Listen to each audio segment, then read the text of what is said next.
പിന്നീട് പ്രധാനമന്ത്രി ഇന്ദിരാഗാന്ധിയാണ് ഈ സ്തൂപസ്ഥലിയിലേക്ക് ഒരു റോഡ് നിർമ്മിക്കുവാനുള്ള നടപടിയെടുത്തത്. അതേസമയം ഈ സ്തൂപ നിർമ്മിതിക്കായി ജാപ്പനീസ് ബുദ്ധിസ്റ്റുകളുടെ നിർലോഭമായ സാമ്പത്തിക സഹകരണങ്ങളും ഉണ്ടായിരുന്നു. ഇന്ത്യൻ പട്ടാളത്തിൻ്റെ കായികമായ സേവനങ്ങളും പഴയ ജമ്മു കശ്മീർ സർക്കാരുകളുടെ പിന്തുണയും വിസ്മരിക്കത്തക്കതല്ല. ഈ ശാന്തി സ്തൂപം എന്ന് പറയുന്നത് ഞാൻ പറഞ്ഞല്ലോ, ലേ ലഡാക്കിൽ നിന്ന് നമുക്ക് ഏതാണ്ട് നടക്കാവുന്ന ദൂരം തന്നെയുള്ളൂ. അപ്പോൾ നേരത്തെ നമ്മൾ കഴിഞ്ഞിലൊക്കെ നമ്മൾ നാളപ്പേരിലേക്ക് പോയല്ലോ, അത് കൃത്യം 4 കിലോമീറ്ററാണ്.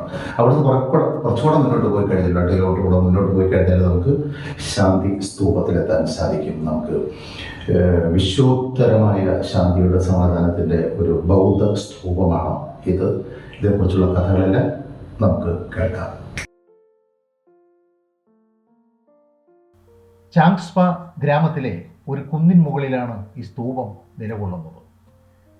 500 ചവിട്ടുപടികളുള്ള ഈ സ്തൂപത്തിൻ്റെ ഓരോ ഉയരങ്ങളിലും ഗ്രാമക്കാഴ്ചയും ചുറ്റപ്പെട്ട് കിടക്കുന്ന മഞ്ഞുമൂടിയ പർവ്വത കാഴ്ചകളും അപാരമാണ്.